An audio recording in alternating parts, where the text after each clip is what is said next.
All right, today we're diving into a story about a grand, and as you'll see, a really flawed, quest for legal unity.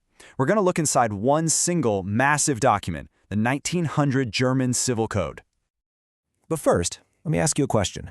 Can you imagine a world where your marriage is governed by one set of laws, your business by another, and your property by a third? I mean, it sounds like absolute chaos, right? Well, for a long time, that was the actual reality for people living in the German lands. So, to really get how Germany ended up in this kind of mess, we need to talk about a concept that's key to this whole story. That brings us to our first section, a world of many laws.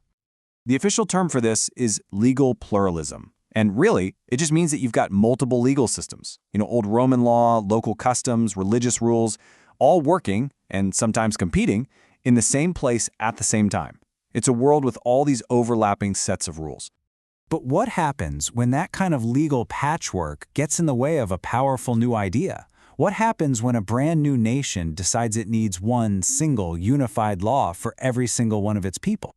Well, that is the exact problem Germany was staring down during its huge unification project in the late 19th century. And I mean, just look at the legal mess they were dealing with. Before 1900, Germany wasn't one country with one law, not even close.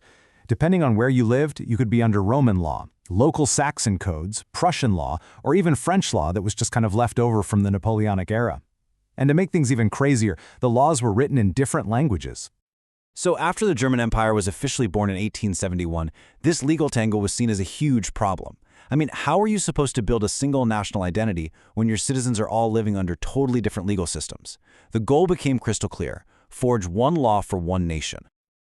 This timeline really drives home just how massive this project was. A commission got started way back in 1874, and it took over 25 years, a whole quarter of a century, of drafting, arguing, and rewriting before the final German Civil Code, or Bürgerliches Gesetzbuch, the BGB for short, was finally adopted and put into effect on January 1st, 1900. So what did this brand new legal machine actually look like? Let's take a peek inside. You can think of the BGB as a kind of national operating system.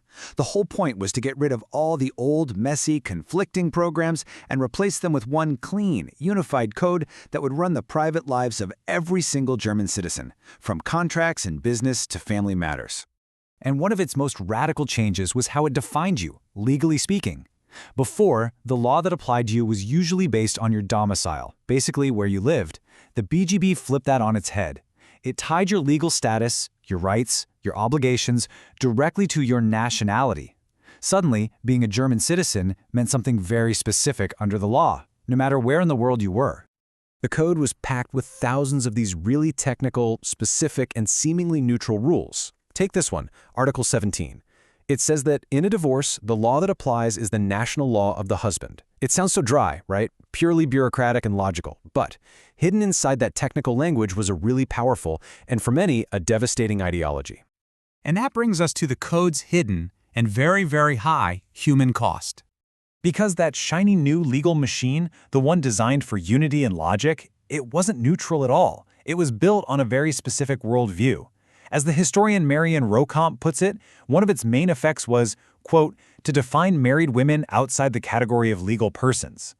And this wasn't some kind of accident or oversight. No, the BGB explicitly baked a patriarchal structure right into the law for the new Germany. Husbands were literally given the legal right to make decisions for their wives and control their money. Fathers got the final say in their kids' education. And on top of that, the law made divorce nearly impossible for women and discriminated heavily against single mothers. Now, this did not go unnoticed. Leaders of Germany's growing women's movement, activists like Lily Braun and Mina Kauer, they fought back hard. They fiercely protested the draft, seeing it not as progress but as a huge step backward that would lock women's inequality into law for generations to come. But despite all their protests, the code passed. So what was the long-term legacy of this ambitious quest for unity? Well, these patriarchal laws stayed on the books for a shockingly long time. Just look at this. The code was enacted in 1900, but in West Germany, it took until 1958 for the first major reforms.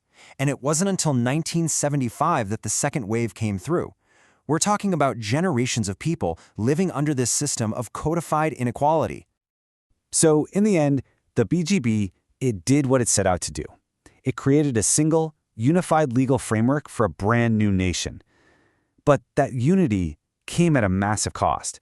By cementing a social hierarchy and institutionalizing an inequality that would take decades and decades of struggle to even begin to fix. And that leaves us with a pretty critical question, one that goes way beyond 19th century Germany.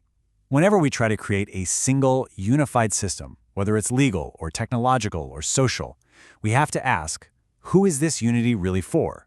And who, by the very design of the system, gets left out?